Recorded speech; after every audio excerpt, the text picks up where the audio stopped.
Welcome to the History of English podcast, a podcast about the history of the English language. This is episode 91, Traitors and Traitors. In this episode, we're going to continue our look at what happened when East met West in the 11th and 12th centuries. Many histories of this period tend to treat these events as a clash of civilizations, exemplified by the Crusades. But that was just one part of a larger story. While Muslims and Christians were trading blows in the Near East, they were also trading goods throughout the Mediterranean and southern Europe. That meant that products from the Near East were starting to flow into Western Europe, and the words for those products were starting to pass into French and English. So while the two sides were making war, they were also making money. And no group combined those two goals better than the order of knights known as the Knights Templar. They were holy Crusaders, and they were also medieval bankers. So this time, we'll explore the interaction of faith and money, Crusaders and traitors, and loyalty versus treason. But before we begin, let me remind you that the website for the podcast is historyofenglishpodcast.com, and you can sign up to support the podcast at patreon.com. Just go to historyofenglishpodcast.com and link from there. Now, before I begin, I should note that this episode is much longer than normal. I had a lot that I wanted to discuss, and much of this story is linked together with some common themes. So rather than breaking it into two separate episodes, I'm presenting it as one long episode. So this is basically two episodes in one. And since it's a little longer than normal, I've included a little break in the middle. That way, if you prefer to break it into two parts, just wait for the little intermission. So with that, let's turn to this episode, and let's look at the interaction of East and West in the Middle Ages. Last time we looked at the rise of Arab science and medicine, and we saw how some of those ideas were starting to pass into Western Europe around the current point in our overall story of English. This time, I want to focus more closely on what happened when those two worlds collided. This is the story of trading and crusading. The story begins in the eastern portion of the Muslim world in the 10th century. As we know, a Muslim political elite had conquered most of what we know today as the Middle East, as well as North Africa and much of modern-day Spain and Portugal. In the years that followed, those regions were increasingly unified by a common religion and a common language, but they became divided over politics. The Abbasid Caliphate started to fracture as various local rulers emerged in different parts of the Muslim world. By the late 900s, a new group was entering the picture, and they were coming in from the east, specifically from the Eurasian steppe region. They were a group of Turkish tribes known as the Seljuks. They were really the first in a series of nomadic people from the steppe region that swept into the Middle East and Eastern Europe. They were followed a couple of centuries later by the Mongols from the same general region. But these Turkish tribes came in first, and around the year 970, they were entering the eastern part of the Abbasid Caliphate. They had a fierce warrior culture, and they soon moved into Persia. There, they were influenced by the local culture, and they fully embraced Islam. They soon carved out their own empire and continued to expand westward. They then swept down into modern-day Iraq and captured Baghdad in the year 1055. Then they moved northward into the Caucasus region between the Black Sea and the Caspian Sea. There they captured Armenia and Georgia in the year 1064. They were now sitting on the border of the Byzantine Empire, which was the Christian empire centered in Constantinople. Remember that this was the old Eastern Roman Empire that was now known as the Byzantine Empire. And the Byzantine Empire included much of modern-day Greece and Turkey. But Turkey wasn't called Turkey yet. It was Anatolia, or Asia Minor. And the Seljuks were now sitting right on the eastern border of that region. In the year 1068, they invaded Anatolia, and 3 years later, they defeated the Byzantine forces at a major battle. And that gave the Seljuk Turks control of Anatolia. And that was really the beginning of modern-day Turkey. The The Seljuks actually encouraged Turkish settlement of the region to provide a stronger defense against the Byzantine Empire. Over time, this region became known as the Land of the Turks, or Turkey. Now let me digress here for a moment and mention a few things about this region. A couple of centuries later, as Seljuk power declined, Anatolia broke into several independent regions. One of those regions was led by a Turkish tribal leader named Osman, and in the years that followed, Osman's successors conquered all of Anatolia, and they became known as the Ottomans, based on the founder's name, Osman. The Ottomans then conquered Constantinople in 1453, and that brought an end to the Byzantine Empire. The Ottomans ruled the region all the way through World War I, when the empire finally came to an end. At that point, the region became known as Turkey. But the term Turkey had actually been around for several centuries prior to that. I mention this because a lot of products from the Ottoman Empire made their way to Europe over time, and it was common to refer to those products by reference to the region. So, for example, in the 1800s, a common type of footstool became popular in Europe and North America, and it was called an Ottoman because of its origin in this region. Interestingly, the word sofa also came from Turkish, but it was originally an Arabic word, sufa, and it came into English in the 1600s. And speaking of Ottomans and sofas, I should also mention that the word mattress has its origins in the Near East. It began as an Arabic word, al-matra, which meant a cushion. It was common in the Arab world for people to sleep on cushions that were placed on the floor, and it was during the Crusades that Westerners picked up this word, and it passed through French into English in the 1200s. So the words Ottoman, sofa, and mattress all have their origin in the Near East. As I noted, the region of Anatolia was also known as Turkey. In fact, Geoffrey Chaucer used the name Turkey in an English text in the 1300s, and that's the first known use of the name Turkey in English. It became commonplace to refer to products from that region with the prefix Turkey. So you could have a turkey chair or a turkey cushion. And there was a particular type of gem from there called a turkey stone. The term turkey stone was a translation of a French term. In French, a stone was a pierre, and a stone from Turkey was a pierre turquoise. That name was later shortened to just turquoise. So turquoise is based on the French word for Turkish. There was also a particular type of bird that was imported into Europe from the same region. The bird was called a turkey cock or a turkey hen. These types of birds actually came from Madagascar off the southeastern coast of Africa, but Europeans got them from Turkish traders. Over time, the birds were imported via a western route around the other side of the Mediterranean. They came in via North Africa into Spain and then up into Western Europe. So instead of coming into Europe through Turkey, they were now coming in through Spain. But then the Spaniards settled in North America and discovered a similar bird there. And those North American birds were brought back to Spain, and from there they were sold throughout Western Europe.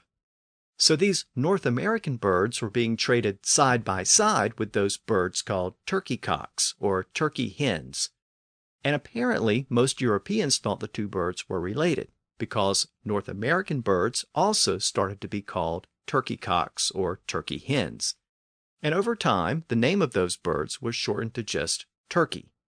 So the word turkey for a type of North American bird or fowl is actually derived from the name of the region of Turkey, which is named for the Turks who arrived there in the year 1068.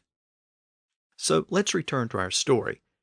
At the same time that the Seljuk Turks were conquering Anatolia, they were also spreading south into Syria and Palestine, and they soon captured Jerusalem as well. Now obviously Jerusalem was an important city, because it was home to holy sites for Christians, Jews, and Muslims. And many European Christians made pilgrimages there. But when the Seljuk Turks took the city, they effectively closed it to Christians. And they actually persecuted Christians in the region. And that really set in motion the events that led to the Crusades. But the Crusades didn't happen immediately. In fact, it took about 20 years for the Crusades to get underway. In the meantime, the Seljuks had to deal with another threat. And that threat was an internal threat. Now, you may know that there are two distinct sects or denominations of Islam, Sunni and Shia. And that division goes back to some of the earliest days of Islam, and it involved a dispute concerning Muhammad's proper successor. The details of that dispute are not really important to our story, but it is important to know that there was this basic division, and the Seljuks were Sunni Muslim. But a rival Shia faction opposed the Seljuks, and they set up their base in the Persian mountains. They didn't have enough soldiers to take on the Seljuks in a head-to-head confrontation, so they used a different tactic. Their members would secretly blend into Seljuk society, and without warning, they would attack and kill prominent Seljuk leaders. They targeted both political and religious leaders. The murders almost always took place in public, and it was usually a suicide mission because the killer was almost always struck down on the spot in retaliation. Many people were fascinated by these killers because they carried out their mission with a calmness and serenity, even though they were basically committing suicide in the process. It was a common belief that they smoked hashish to get high before carrying out the murders. Hashish is related to marijuana, and the word hashish is an Arabic word meaning grass. So it's basically the same way that marijuana is known as grass or weed in English. Since it was believed that these killers ate hashish, they were called hashishian in Arabic, which meant hashish eaters or hashish takers. A few years later, when the Crusades began, Western Europeans also encountered the hashishian, and they were sometimes targeted by the hashishian. And that name passed into French. But you might remember that French didn't tend to pronounce the H sound. Well, when those H's were removed from the word hashishian, it became assassin. And the word assassin passed into English, meaning someone who kills a prominent or well-known person. So assassin is ultimately an Arabic word, and it's actually cognate with the word hashish. So the Seljuk Turks had to deal with assassins. But about 20 years after taking control of Jerusalem, they had to deal with another threat, the Crusaders. The Byzantine emperor was so concerned with the Seljuk threat that he contacted the Pope, and he asked the Pope to make an appeal to Christians to come to the Holy Land and retake Jerusalem. The Pope at that point was Pope Urban II, and he held a council at Clermont in southern France to try to gather support. The Pope pleaded with the leaders of Western Europe to send forces to Jerusalem to recover the city, and the First Crusade was launched the following year. At Urban's suggestion, the Crusaders wore a red cross on the front of their tunics, and that cross gave the movement its name. It was common for Christians to make the sign of the cross on their chest with their hand, just as many still do today. And to make the sign of the cross was crossier in French. And since these soldiers wore a cross on their chest, the word crossier came to mean a war fought for a holy cause. And that produced the word crusade. Of course, the word crusade has taken on a broader meaning over time. Today it means any righteous cause. So a politician might lead a crusade against gambling, or an online activist might lead a crusade against cyberbullying. But the origin of the word lies in this series of religious wars in the Middle Ages. I should also mention that the related word crucifix also entered English around this time. It's attested in the early 1200s. To the Crusaders, the Muslims who had taken control of the Holy Land were infidels, or non-believers. Old French actually had a word that literally meant non-believer. It was mécréant, and that word passed into English as miscreant. And again, we still have that word today. It means a villain or a depraved person. But its original use dates back to the Crusades, and it originally was a term for a Muslim or other non-Christian. A short time later, after the Pope's call to action, many nobles and knights from various parts of Europe led their forces to the Holy Land. The ultimate goal of the Crusaders was to capture and control the city of Jerusalem. Given that goal, the First Crusade was considered a great success in the West because Western forces were able to retake the city. They defeated the Seljuks and they took control of Jerusalem. The Crusaders then set up 4 separate Christian kingdoms in Palestine. The 4 states were the Kingdom of Jerusalem, the County of Edessa, the County of Tripoli, and the Principality of Antioch. These are sometimes called the Crusader states, and the idea was that these would be permanent political entities governed by Western Christian leaders. For the next 50 years, these Crusader states actually thrived. Pilgrims started to return to the region in great numbers, and with a foothold in the Near East, Westerners had direct access to Arab goods. By this point, Christian forces had also reclaimed the northern third of Spain, so there was a lot of contact between Arab traders and European traders on both sides of the Mediterranean. The trading networks that ran through the Mediterranean also extended up into northern Europe, into the British Isles and Scandinavia. To the east, the networks extended to India, and then on to China and the Far East. The networks even extended down into Central Africa. As traders brought goods across Africa to the trading ports of the Mediterranean, they traveled in large groups for added protection and security. This type of merchant group was called a caravan, from a Persian word meaning desert travelers. The word was picked up by the Crusaders, and pilgrims in the Mediterranean used the term to refer to any group of people who traveled together.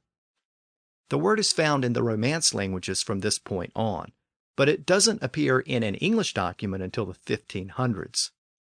I should also note that the modern word van, as in a minivan, is just a shortened version of the word caravan. As always, the Middle East was the crossroads of the world, and most of those trading networks converged there.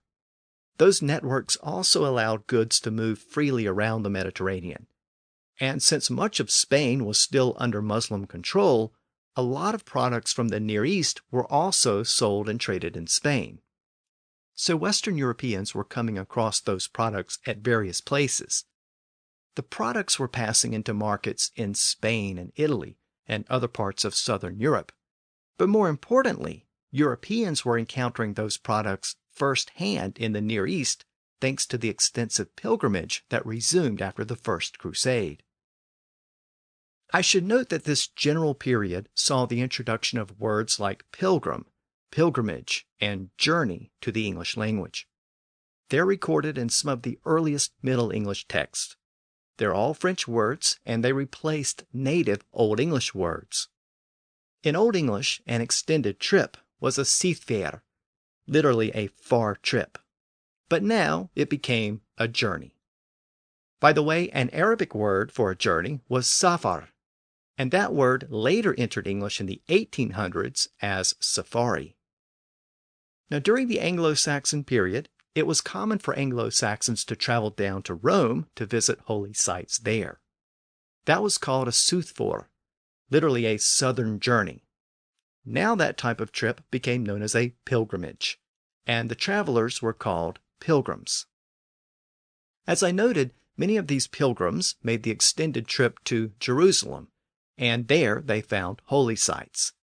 And they also found lots of local markets selling a variety of goods that catered to pilgrims. Some of those goods were produced locally, and some were imported from the Far East and Central Africa. Those markets were called bazaars, using a Persian word meaning a market. I should note that the word bazaar didn't actually appear in an English document until the 1500s, but those bazaars provided various essentials to travelers, like food and clothing. They also provided exotic and unusual items that were difficult or impossible to find in the West. That included porcelain and special types of pottery, as well as soaps and perfumes. The markets also sold piece goods and clothes, carpets, tapestries, and cushions. And they offered lots of unusual foods and spices. Through this process and through those extensive trading networks, many of those items were introduced to Western Europe. Europeans were especially intrigued by the unique foods and spices that came from the East. Up to this point, the diet of medieval Europe had been limited and somewhat monotonous. Europeans ate what was available locally, and they dried or preserved what they could for winter. But the Pilgrims and Crusaders discovered lots of new foods in the markets of the Mediterranean. And they also discovered lots of spices that added flavor to otherwise bland and boring foods. And that led to the development of a very lucrative spice trade. Lots of words for herbs and spices entered early Middle English in the 1200s and 1300s. As English documents started to be produced again, many of them contained references to new herbs and spices. Most of those words came into English through French. In fact, the words herb and spice are both French words, and they both came into English in the 1200s. Being a French word, the word herb came in with a silent H at the front, and it retained that silent H until the 1800s. But around that time, speakers in Britain started to pronounce a lot of those silent H's, and it became herb in Britain.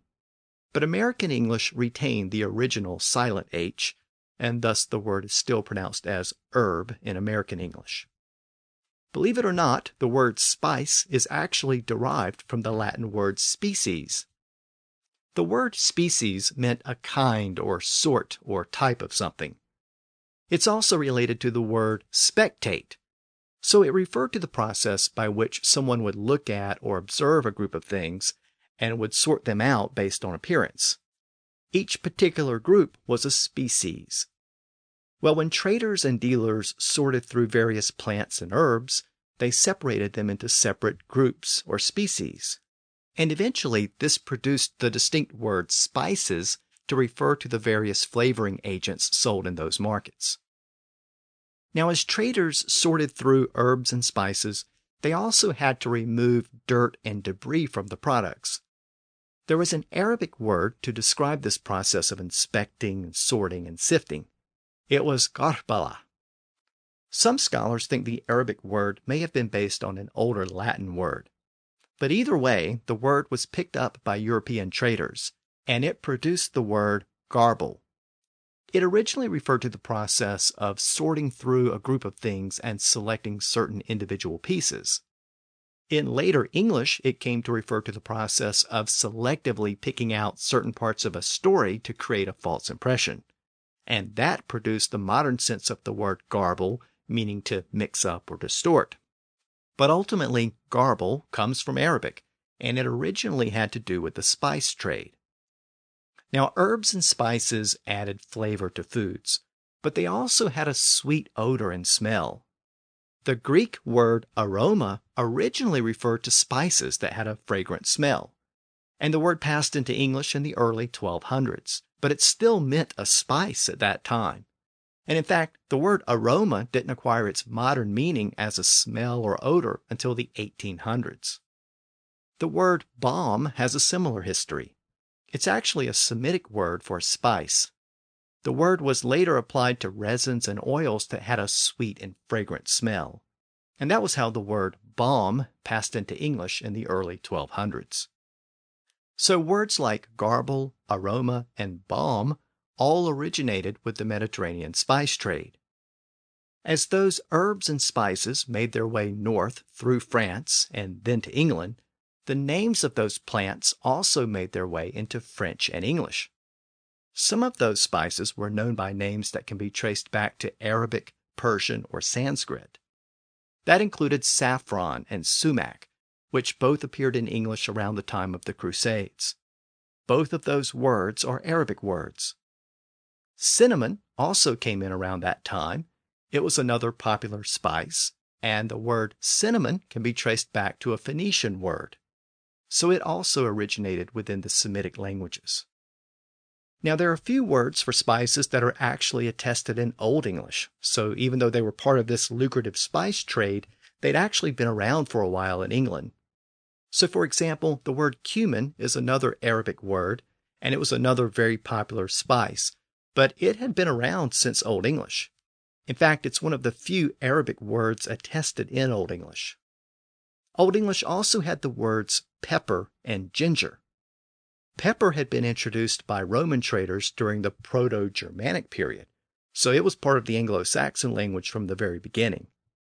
The word came from Latin, but most scholars trace it back to Sanskrit. Ginger has a similar history. The Anglo-Saxons had borrowed the word from Latin, but it also goes back to Sanskrit. But note that the modern form of the word is ginger, pronounced with soft G's, which is a French pronunciation. The Latin pronunciation would have used hard G's.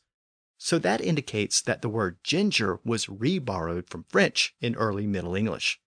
And that was probably because ginger was a very popular spice in that new spice trade following the Crusades. And the French influence was so strong during that period that the French form of the word replaced the older form. So cumin, pepper, and ginger are very old words, going back to Old English, but they ultimately came from either Sanskrit or Arabic. Now, all of those herbs and spices added flavor to foods. But the Europeans also discovered something else that added flavor. It specifically added a sweet flavor, and that was sugar. And sugar is another word that English borrowed from the East. It was originally a Sanskrit word, and it then passed into Persian, and was then borrowed into Arabic. The Arabic word was sukhar, and that Arabic word produced the modern word sugar in English. It also produced the word sugar in most other European languages as well. Prior to the introduction of sugar, the only sweetener Europeans had was honey. So sugar was a very popular commodity. Now, there are a few reports of sugar in Europe prior to this point, in the early Middle Ages. But the sources suggest that it was quite rare, and it was mainly used as a medicine. It was often added to medical concoctions to make them sweeter and easier to drink. And in fact, Arabic gave us a specific word for a sugary drink, the word syrup. Syrup comes from the Arabic word sharab, meaning a beverage or wine. That Arabic word also produced the word sherbet, which originally meant a sweet drink made with sugar and fruit juice. And it produced the French word sorbet, which has also been borrowed into English. Sherbet and sorbet are more recent loanwords, both from around the year 1600, and the meaning of those words has shifted to more of a frozen dessert. But as I noted, both of those words come from the same Arabic root word as syrup, which entered English in the 1300s. Another Arabic word for a sugary drink was julab, and that word entered English around the year 1400 as the word julep. Again, it initially referred to sweetened medicines, but it later acquired a more general sense as a sweet, sugary drink. And we still have it in the name of certain cocktails, like a mint julep. Now, sugar was often sold in small cubes or lumps. In Sanskrit, the word khanda meant a piece or fragment of something.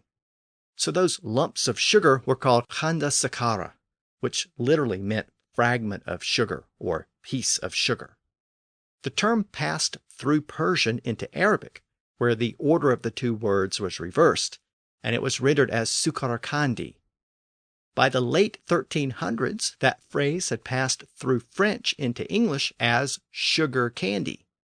So sugar candy meant a lump of sugar. Over time, the sugar part was dropped, and those lumps of sugar candy just became known as candy. But again, candy originally was a Sanskrit word that meant a fragment or piece of something. By the way, some people think the word candy is related to the word cane, as in sugar cane, but the two words are actually unrelated. Now, Western visitors to the Near East also discovered sugared almonds. Almonds were grown in the Near East, and when they were covered with sugar, they were a popular treat. Interestingly, the AL in almond appears to be based on a mistaken assumption that the word was an Arabic word. It was originally a Greek word, amygdalos. Well, in early Spanish, the word appears as almendra, with an initial AL at the front instead of an AM. The most common theory for the change in pronunciation at the front is that early Spanish speakers thought the word was Arabic, since almonds were often sold by Arab traders. As we saw last time, the word al is the Arabic word for the, so it was very common at the front of Arabic nouns. So over time, some people pronounced the name of this nut with an initial al, and that pronunciation passed into English as almond. I should note that the modern French version of the word is amande without the L, but in older French, both pronunciations existed. Now, before I move on, I should mention something else about almonds. Their sweet-smelling oil was used as a perfume and also as a body moisturizer. Burnt almonds were also made into a powder that was used for makeup. It was a dark powder that was used to color the eyelids. The Arabic word for this type of powder was khal. The powder was formed by burning the almonds with other substances, thereby converting them into a vapor. The vapor was then cooled, which produced a fine powder. This process is called sublimation today. And during the 1600s, scientists used that Arabic term khal to refer to any substance obtained through that type of process. They sometimes added that Arabic word al to the front, and that produced the word alcohol, or alcohol as we know it today. It usually referred to a type of powder. So powdered sulfur was called alcohol of sulfur. The term was later extended to mean any kind of refined substance, including liquids. By the 1700s, people spoke of alcohol of wine to mean wine that had been distilled. And it then acquired its modern sense as a specific type of liquid that's been distilled. So the word alcohol is an Arabic word, and it's based on a word that originally meant eye makeup, and it also refers to a substance that was originally made from burnt almonds. So we've seen that Westerners were discovering herbs and spices and sweeteners and new types of nuts. They were also discovering lots of other foods in the Near East. During the period of the Crusades, the word olive entered the English language. The word oil also entered English during that period. In its original sense, the word oil literally meant the oil derived from olives, so it meant olive oil. In fact, the words olive and oil are derived from the same Greek root word. The words fig, date, raisin, and grape all appear in English for the first time during this period. Fig and date may have Semitic origins, but the precise origin is unclear beyond Greek. Raisin comes from Latin, but again, its history is unclear beyond that. Of course, raisins are dried grapes, and grape also came in around this time from French. Grape may have Germanic origins, but again, the etymology is uncertain beyond French. Now, you may be surprised that grape was a relatively new word in English, given that England had wine and the word wine for many centuries before that. But the Anglo-Saxons tended to speak very literally, and they called a grape a wingberry, literally a wine berry. But now the word grape came in. A new type of fruit came in from Persia as well. In Greek, the fruit was called a persicon melon, literally a Persian melon or Persian apple. That term passed through Latin, and by the time of medieval Latin, the melon part had been dropped, and it was simply pesca. It then passed through French into English as peach in the 1300s. So the word peach is derived from the word Persian. And again, it originally meant a Persian melon or Persian apple. Europeans also discovered citrus fruits in the Mediterranean. Oranges, lemons, and limes made their way to Western Europe. The word orange comes from Sanskrit, and it first appears in English in the 1300s. Lemon appears around the same time. Lime comes in a couple of centuries later. Now, lemons and limes are similar fruits, and they have similar sounding names, so it's probably no surprise that they both came from the same Persian root word, which was lemon.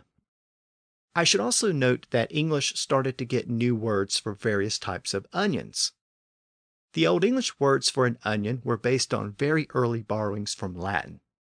That included the Old English word cipa. A more colloquial term for an onion in Latin was a unio, which was literally a variation of the word union, meaning a vegetable with many separate layers that were united into one. That term was borrowed by the Anglo-Saxons as unaleek, literally a union leek. But now English borrowed that Latin word again, this time via French. And the word unio came in this second time as onion. So onion is really a variation of the word union. In the 1300s, English also borrowed the word scallion. The word scallion is actually based on the name of a seaport near Jerusalem where the vegetable was once produced or sold. The name of the seaport is Ashkelon, and it lies just west of Jerusalem. The A was dropped from the front of the name, and that produced the word scallion. By the way, the word shallot is also derived from the same name, and it was borrowed during the 1600s. So we've looked at herbs and spices, and sugar, and fruits and vegetables. I should also note that rice and cotton also made their way to southern Europe around this time. The Arabs had adopted those crops from India, and rice has its ultimate origins in Eastern Asia. Those crops were then transported to Spain after the Muslim conquest there. And from Spain, rice and cotton were transported north into France and England. So Western Europeans started to become familiar with rice as a food and cotton as a fabric. The word rice is a Sanskrit word, and it first appears in English in the early 1200s. The word cotton comes from an Arabic word, kutan, and that word passed into English around the year 1400. The Arabs had developed a sophisticated cotton industry because cotton fabric was light and comfortable, and it was used for clothing as well as things like sheets and tablecloths and towels and rugs. As Europeans discovered the benefits of cotton, it soon became a popular alternative to wool. So from all of those words that were entering English in the 1200s and 1300s, we can see how those trading networks were changing the diet and lifestyle of Western Europe. And again, the Crusaders and Pilgrims and Western traders were an important link in that chain. The Christian conquest of Jerusalem gave Europeans a foothold in the Eastern Mediterranean, and the Muslim conquest of Spain gave Muslims a foothold in southwestern Europe. And places like Sicily in the Mediterranean were home to a variety of peoples from all over, meeting and mixing and trading with each other. So the entire Mediterranean region was exploding with activity. Europeans came to the Mediterranean from all over Western Europe, speaking a variety of European languages. But Arabs referred to all of those Europeans as simply the Franks, regardless of background. And I mention that because many scholars consider that generic use of the word Franks to be the origin of the term lingua franca, to mean a common shared language. As the various European and Muslim traders encountered each other, they communicated in a shared trading language that blended elements of Southern French and Italian and Arabic. It was really a trading vernacular that was used around the Mediterranean. Since it was commonly used by Western Europeans, or Franks, that common vernacular became known as the lingua franca. Of course, today it refers to any common language or vernacular. So following the First Crusade, when several Christian Crusader states were established in the Holy Land, a lot of travelers and traders made their way to the region. As they traveled, they needed security and protection. I noted earlier that Arab traders often traveled in groups called caravans, and they did that for security and protection. Well, Christian pilgrims and traders needed similar protection. So during this period, several Christian military orders were formally established to help provide that protection. Last time I talked about the Hospitallers, which had been around for a while, but they were formally recognized as a Christian military order shortly after the First Crusade. A short time later, in the year 1119, another military order was established. A French knight named Hugh de Payens approached the man who had been appointed as the king of Jerusalem, and he proposed the creation of a new military order to help protect pilgrims. The king agreed and granted the order a headquarters in a wing of the royal palace on the Temple Mount in Jerusalem. The Temple Mount was located above what was believed to be the ruins of the Temple of Solomon. So the Crusaders referred to the building as the Temple of Solomon, and this new military order became known as the Military Order of the Knights of the Temple of Solomon. But that long name was soon shortened to simply the Templars. That meant that the Templars and the Hospitallers were really the closest thing the Crusaders had to a standing army in the Crusader states.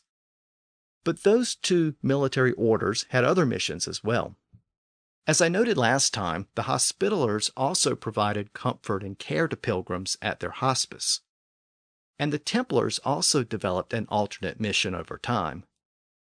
Their alternate mission had to do with money and finance. In fact, the Templars created the first major banking institution in Western Europe. The Templars were founded in poverty, but that quickly changed. They were tremendous fundraisers, and they appealed to everyone in Europe to make donations to support their cause in the Holy Land. And the money started to roll in. In an earlier episode of the podcast, when we were going through the Peterborough Chronicle, I mentioned a passage where Hugh de Payens, the Templars' founder, traveled to England to solicit donations. It was such a big event at the time that the Chronicle made mention of it. Here's an extended part of that passage from the year 1128. This same year came from Jerusalem Hugh of the Temple to the king in Normandy, and the king received him with much honor and gave him rich presents in gold and silver. The Silches come from Jerusalem, Hugo of the Temple, to the king in Normandy, and the king him underfang mit mutual worship, and mutual gersimas him gave on gold and on silver. And afterwards he sent him into England, and there he was received by all good men, who all gave him presents, and in Scotland also, and by him they sent to Jerusalem much wealth in gold and in silver. On Sethan he sent him to England, and there he was underfangen of alle gode man, and el him gave in Jerusalem on Scotland elsewhere, and by him senden to Jerusalem Michel echte mit el on gold and on silver. Now I wanted to make note of that passage again because it points to a very important development, the tremendous acquisition of wealth by the Templars. Donations rolled in, as did a stream of new recruits. The Templars not only acquired a lot of money, they were also given castles and land in the Crusader states. Having acquired so much wealth, they then started to make loans. Initially, the loans were intended to help finance the travel of pilgrims and crusaders. The first record of a Templar loan occurred in the year 1135. The loan was made to a couple to help them pay for their pilgrimage to the Holy Land. In exchange, the Templars received the couple's property, and they held it until the loan was repaid. In the meantime, the Templars received the income and revenue generated by the property. Now, the church rules at the time prohibited lenders from charging interest, but the Templars discovered this convenient loophole. It wasn't interest, it was rent. The Templars were soon making large loans to various kings and governments. They were also exempt from taxes and tithes, so they were receiving regular donations, and they were receiving the income from their properties, including the ones they were holding as collateral for loans. And they didn't have to pay taxes to the government or tithes to the church. That's a good deal if you can find it, and it made the Templars one of the richest organizations in Europe, probably the richest, and they soon had branches throughout Europe. Over time, their financial transactions became more sophisticated. Traveling with large sums of money over long distances was risky. So a knight in England could go to a Templar house in London and deposit money or take out a loan there. He then received a letter in return that stated the amount on deposit. The knight could take that letter with him and redeem it at any other Templar house. So when he arrived in Jerusalem, he could receive the money in the form of gold coins whenever he needed it. Of course, the Templars took a fee for the transaction. But in that sense, they were operating very much like a modern bank. And that letter was the medieval equivalent of the modern checkbook. And speaking of checks, I should note that the word check entered English around this time, and it also had its origins in the Near East. I've actually covered this etymology before, so I won't go through all of it again, but I wanted to mention it here as a reminder. Back in episode 73, I talked about chess and checks and checkers, and the English office of the exchequer. And you might remember that all of those words came from the game of chess, and specifically the term checkmate, which derived from the Persian phrase shamat, meaning the king is helpless. The sense of the word check as a bank check is a relatively modern development, but again, it ultimately goes back to this same root. And I wanted to make that point because that means that the word check is ultimately based on a Persian word, the word shah. And it's also a good reminder that the game of chess, which originated in India, was also spreading into Western Europe during the Crusades. So it wasn't just herbs and spices and fruits that were being carried north and west. It was also cultural items like games. I mentioned in that earlier episode that the word check was also used for the name of a game that was similar to chess, called checkers. That's the common name in the US. It's also known as drafts in the UK. Well, I should mention here that checkers, or drafts, was once a completely different game called al-Kirki. That's an Arabic word, and the game itself was very popular in the Arab world. It used a different type of game board, but it basically had all of the same rules of modern checkers. Each player started with a certain number of pieces and moved them in diagonal lines, jumping over the other player's pieces and capturing them. The first player to capture all of the opponent's pieces won. Well, European Crusaders and Pilgrims discovered this game in the Near East. And around the time of the First Crusade, an innovative Frenchman thought of playing the game on a chessboard. And that was really the innovation that led to checkers, or drafts. Another game that Western knights supposedly discovered or invented while on crusade was a dice game called hazard. It was basically the original form of the game we know today as craps. The origin of the name hazard is not entirely clear, but many scholars trace it back to Arabic.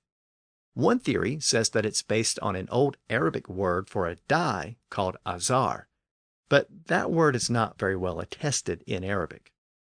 Last time I introduced you to Elias Belhadden of the History of Islam podcast, and he also expressed some skepticism about that etymology. Here are his thoughts. Az-Zahr in Arabic actually means flower. When referring to a dice, usually we call it muka'ab an-narad, which literally means throwing cube. I did a bit of research. Dice used to be referred to as Zahrun Narad or Zahrul Lawha, which means literally the flower of the board. If you refer to a die simply as a Zahr, it wouldn't make sense. They were called Zahrul Lawha, in specific reference to, I believe, the game of backgammon, which was played on a board. Lawha means board. So a Zahr on its own, just so you know, an Arabic-speaking person wouldn't understand it to mean a die. Now, an alternate etymology that links the word hazard to the Crusades comes from a contemporary writer named William of Tyre, who wrote in the 1100s that the word hazard was derived from the name of a castle in Palestine called Asart, and that the dice game was played by Crusaders during a protracted siege of the castle. And after that siege, the Crusaders started to refer to the game as hazard based on the name of that castle. Whatever the ultimate source, it seems clear that the game was known as hazard during the Crusades. Of course, hazard was a game of chance, with an opportunity to either win or lose. That risk of loss ultimately influenced the development of the word in English. And today, the word hazard means a specific risk or peril, but it originally referred to a game of dice. Now, that more general sense of the word hazard as a risk or peril is important to our story because trips to the Holy Land were always hazardous, filled with lots of risk and peril.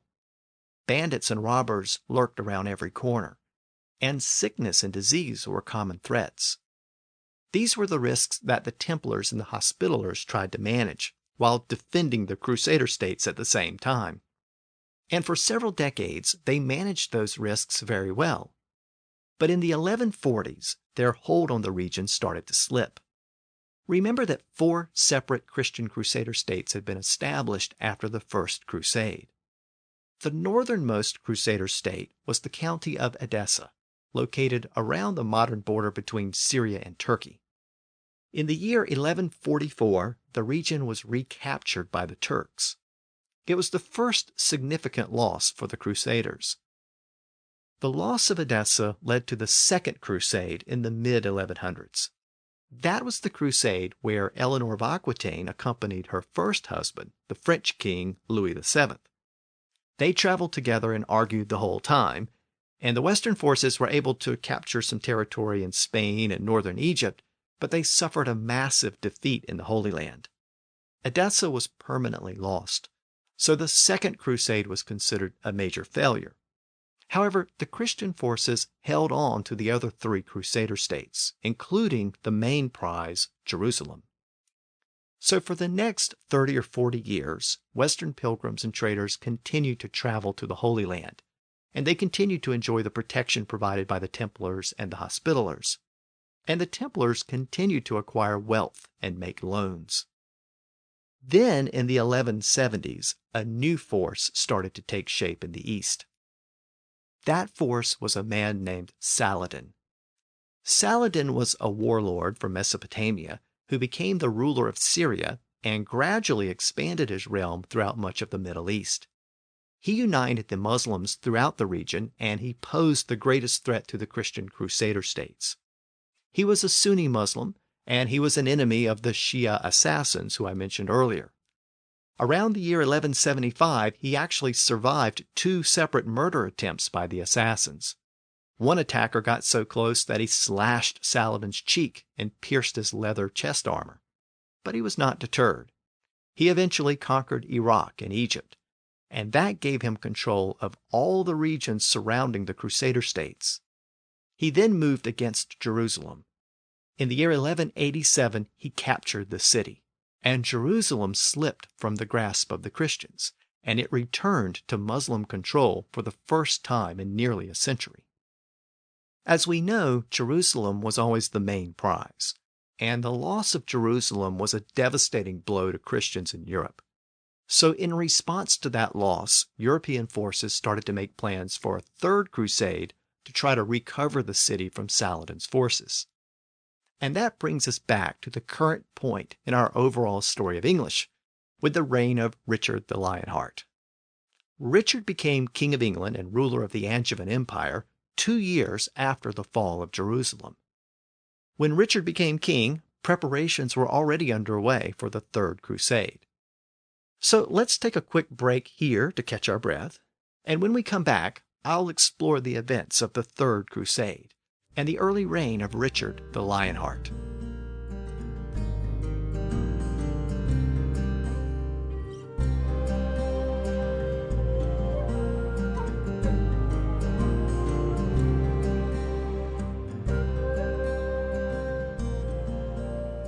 When Jerusalem fell to Saladin's forces in the year 1187, it was considered a major defeat throughout Western Europe.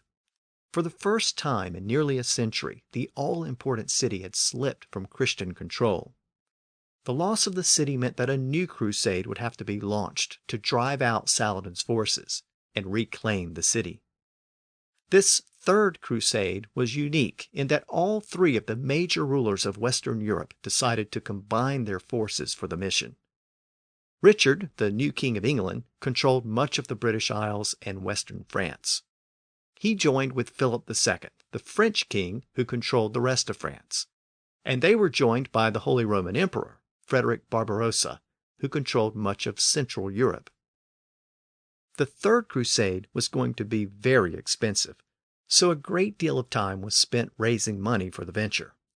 After arriving in England to be crowned as the new king, Richard set about selling as much as he could to fund his portion of the crusade. He sold titles and castles and lands throughout England. He basically sold the office of sheriff in the various counties to the highest bidder. When some of his advisors objected, Richard supposedly replied that he would sell the city of London itself if he could find a buyer. Richard's desire for money also led to a renewed independence for Scotland. A few years earlier, Richard's father, Henry II, had defeated the Scots in that rebellion of 1173. Afterwards, Henry essentially controlled Scotland. But now his son Richard needed money for the crusade. So in exchange for 10,000 marks, Richard returned the Scottish castles that had been seized earlier, and he recognized Scotland's independence. Richard knew that the crusade would take many months, maybe years, and he also knew that his younger brother John might cause problems while he was away. So he awarded young John with several earldoms in the West Country, and John was allowed to keep the revenues from those counties. John was also given numerous castles in the Midlands. So John was left with a lot of land, but no official power. I should also note that Richard and John's mother, Eleanor of Aquitaine, was freed from house arrest after Richard became king. You might recall that Henry had her locked up when she had joined in that earlier rebellion against him. But when Henry died, she was quickly freed, and she became a major player behind the scenes going forward. Given that Richard was going to be away from England for a long time, he needed someone to run the country in his absence. So he turned to a close friend named William Longchamp. Longchamp was a Norman, and he was brought over from Normandy and designated as bishop, as well as the chief justice official and the chancellor of England. So Longchamp was designated as a church official and the leading government official in Richard's absence. But Longchamp was not popular in England, and that created lots of problems after Richard left for the Crusades. But more on that later. 4 months after arriving in England, Richard headed to France on his way to the Near East. There he met with King Philip of France. Now Philip and Richard had fought together and defeated Richard's father, Henry II, but it was an uneasy friendship. Philip's friendship with Richard was one of convenience.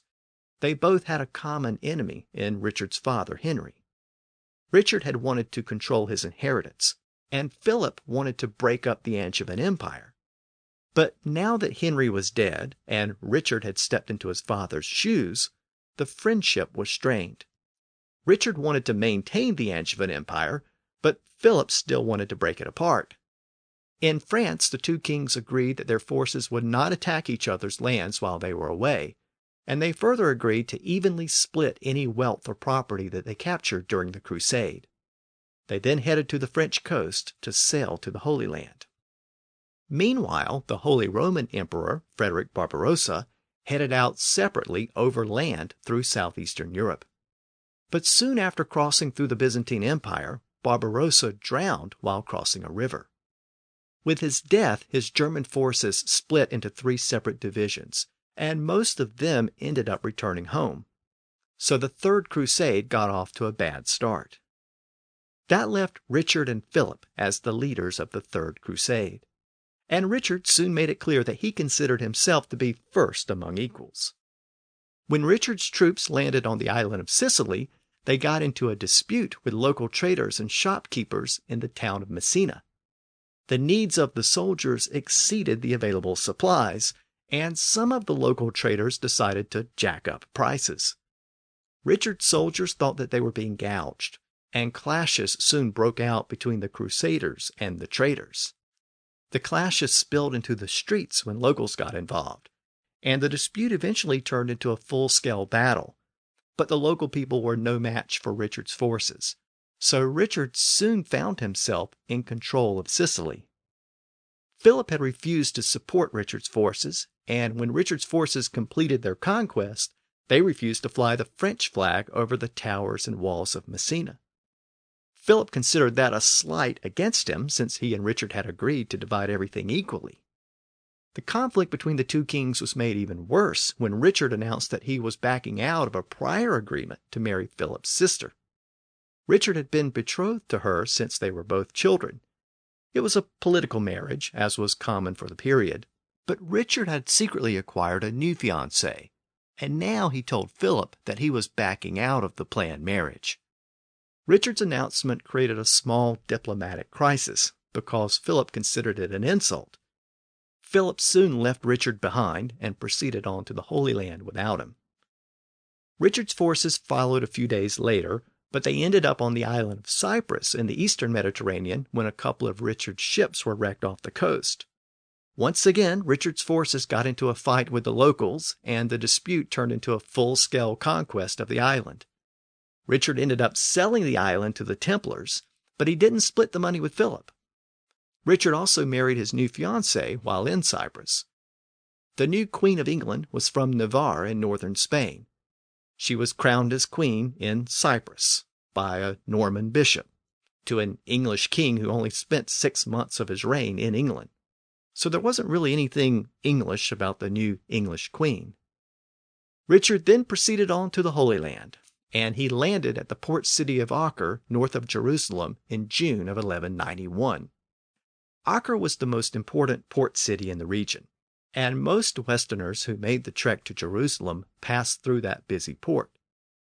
The ultimate success of this crusade really depended on the recapture of Acre, because the Crusaders needed that foothold in order to launch an attack on Jerusalem to the south. Acre had been under siege for nearly 2 years when Richard finally arrived. About a month after Richard arrived, the Crusaders finally breached the city's defenses. It was a great victory for the Crusaders, one of the greatest victories in the Holy Land since the First Crusade almost a century earlier. And the victory helped to secure Richard's reputation as a great warrior. But the victory came at a great cost. First, there was a diplomatic incident involving Duke Leopold of Austria, an ally of Richard and Philip. Leopold had been involved in the siege of the city for several months before Richard and Philip got there. And after the victory, Leopold's forces tried to fly his banner from the local citadel. But Richard's men were offended by the banner, and they tore it down because Leopold wasn't a king. He was expected to know his place, and that place was under Richard.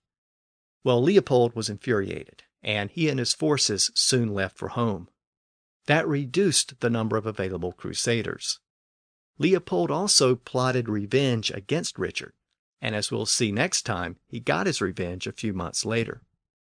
The other problem with the victory at Acre had to do with those trading networks. The Count of Flanders had been killed in the siege. And to understand why that was a problem, you have to know that Flanders was the leading center of wool and cloth production in Europe.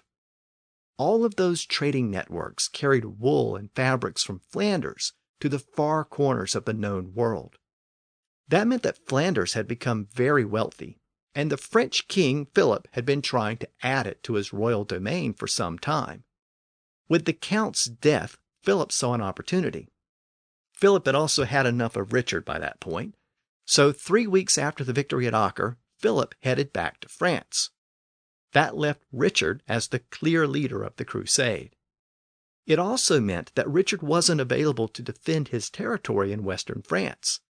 So after Philip returned home to France, he started to stir up trouble. He encouraged Richard's nobles to rebel, and he encouraged Richard's brother John to lay claim to the English throne. Meanwhile, Richard was back in Acre planning the next stage of the crusade. His forces soon headed south to Jerusalem, accompanied by the Templars and the Hospitallers. It was a slow trek, made even slower due to muddy weather and extreme caution. As Richard approached the city a couple of months later, he was having a problem maintaining his supply lines back to Acre, and his men were also exhausted. He gradually realized that even if he took the city, he wouldn't be able to hold it. Many of his men would return home, and Saladin's forces would just come back in and retake the city. Richard simply didn't have enough men to hold the city, so he turned back in mid-January. It was around this time that Richard got news about what was happening back home. Philip was menacing Normandy, and John was trying to seize control of England. Now, so far, I've spent a lot of time talking about traitors with a D. Now I want to talk about traitors with a T. I mentioned earlier that Richard had left his friend William Longchamp in charge of England. But Longchamp was very unpopular. He was a Norman, and he didn't really have a knowledge of English politics. He didn't have a relationship with the English nobles, and he didn't speak English at all. Longchamp also placed many of his relatives in prominent positions. So Longchamp was very unpopular, and Richard's younger brother John tried to take advantage of the situation. John led a movement to have Longchamp removed, with the goal of seizing control of the English government himself. It was also widely believed that Richard would probably die on crusade anyway, so John was positioning himself to go ahead and take control before the inevitable took place. So John and his supporters went after Longchamp and accused him of various offenses. Interestingly, one of the charges lodged against Longchamp was that he couldn't speak English. That implies that by the late 1100s, the people of England were starting to demand that officials have some knowledge of English. Of course, it should be noted that neither Richard nor John spoke English either, so maybe it was just an expectation for administrators and bureaucrats. Or maybe the accusation was made to emphasize the fact that Longchamp was a Norman with no real connections to England. It's difficult to say, but it was one of many complaints lodged against Longchamp. Ultimately, the propaganda campaign against Longchamp put so much pressure on him that he was forced to flee the country. According to contemporary reports, he fled to the southern coast disguised as a woman and was unable to respond to the local people when they spoke to him in English. Eventually, he did find his way back to Normandy. Now, William Longchamp may seem like an obscure figure from English history, but he's important to our story for at least one reason. Remember that he had been the Chancellor of England, and during his time as Chancellor, the first English documents were composed in which Richard the King was referred to with the plural pronoun we instead of the singular pronoun I. This was the first known use of the so-called royal we, as in we are not amused, and Richard was definitely not amused by what was happening back in England. By this point, Richard and John's mother, Eleanor of Aquitaine, had stepped in to prevent John from seizing control of the English crown in Richard's absence. But John had also emerged as a thorn in Richard's side, and he was sowing rebellion among the English nobles. He was also being encouraged by Philip back in France. In May of 1192, Richard received word of the alliance between John and Philip. The envoy warned Richard of, quote, abominable treachery and the potential loss of England. Richard knew that he needed to wrap things up as soon as possible and head back home. A new campaign season was about to begin, so Richard embarked on one last campaign to take Jerusalem before heading back to England.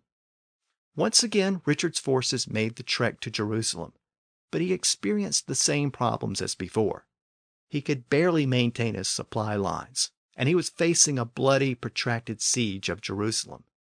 He also knew that he wouldn't be able to hold the city even if he captured it.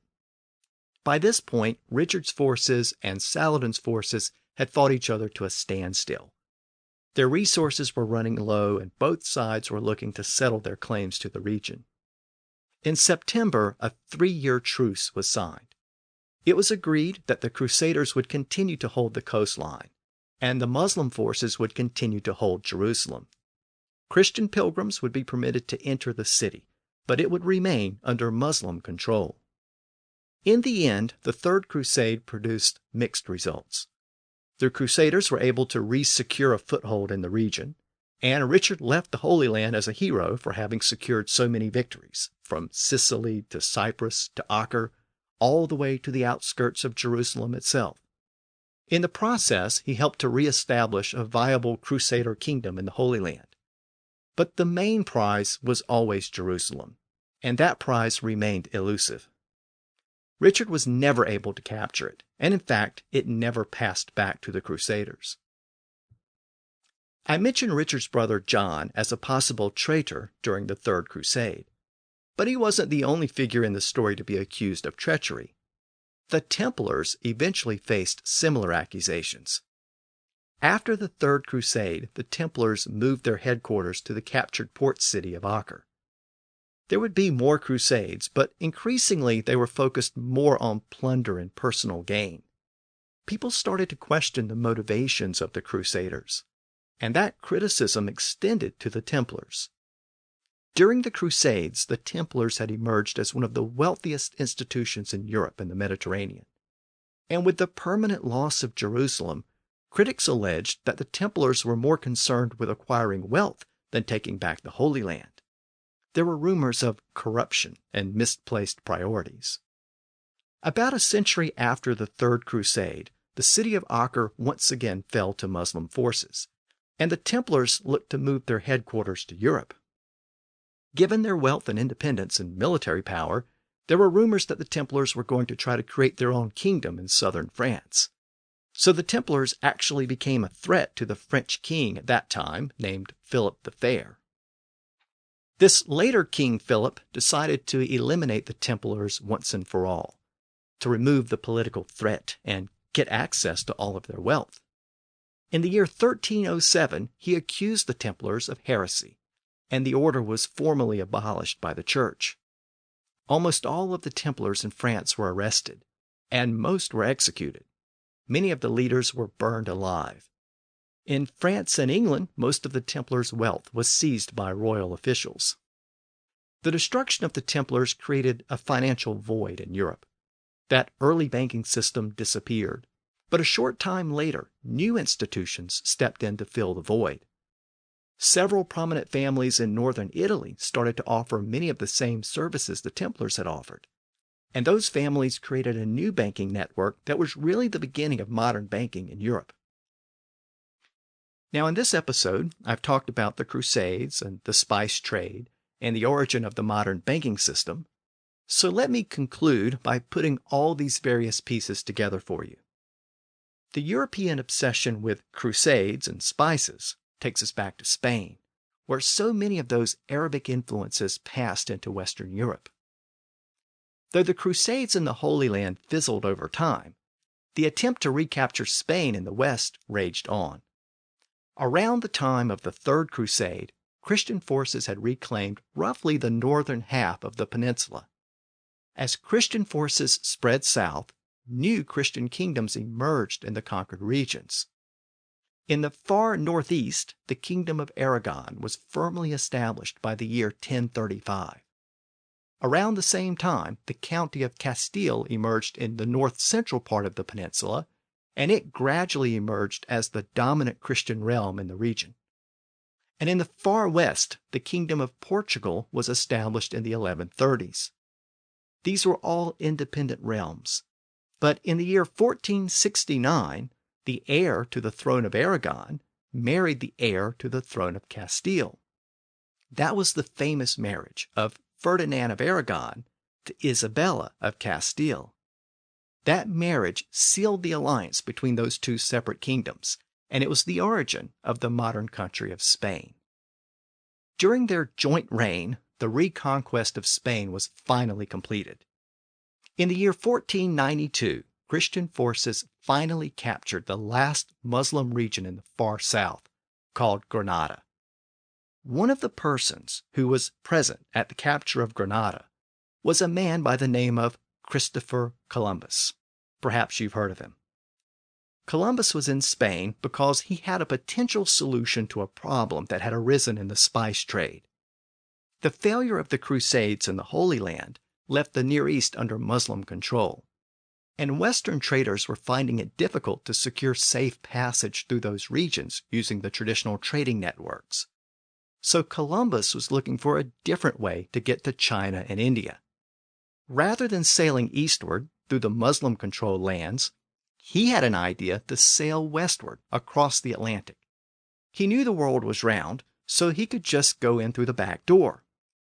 On his way back from that siege down in Granada, he got an audience with Ferdinand and Isabella. And you probably know the rest of the story. They agreed to help finance the venture, but Columbus still needed a substantial investment from those northern Italian bankers that had filled the void when the Templars were banned. So it was the desire to find a new trading route, combined with the money of the Italian bankers, and fueled by the successful reconquest of Spain, that ultimately led Columbus to set sail westward in August of 1492, just 8 months after the fall of Granada and the final defeat of Muslim forces in Spain. Of course, that voyage led to the discovery of North and South America, and that discovery led to a later Indo-European migration as Spanish, Portuguese, French, and English all made their way across the Atlantic to the New World. One final note before I conclude this look at Eastern influences on English during the early Middle Ages. 15 years before Columbus set sail to the New World, William Caxton started printing books in England using his brand new printing press. The first book he produced was a version of the Canterbury Tales. But after that book was printed, Caxton decided to date each book he printed so that the date of production could be clearly established. So the next book he produced was the first book to bear a printing date, the year 1477. It's the earliest dated book printed in England, and printed in the English language, using the printing press. It was called Dictes and Sayings of the Philosophers. The book was an English translation of a French translation of a Latin translation of a book that was originally composed in Arabic in the late 11th century. So the oldest dated book printed in the English language was actually a translation of an Arabic text. So I'm going to conclude this episode on that note. Next time, we'll explore what happened when Richard the Lionheart returned to England. He had to deal with kidnappers and a disloyal brother who was trying to overthrow him, and a rival French king who was trying to carve up his empire. This was also the period in which we got the first version of the King Arthur legend written in English. So next time, we'll look at those developments. Until then, thanks for listening to the History of English podcast.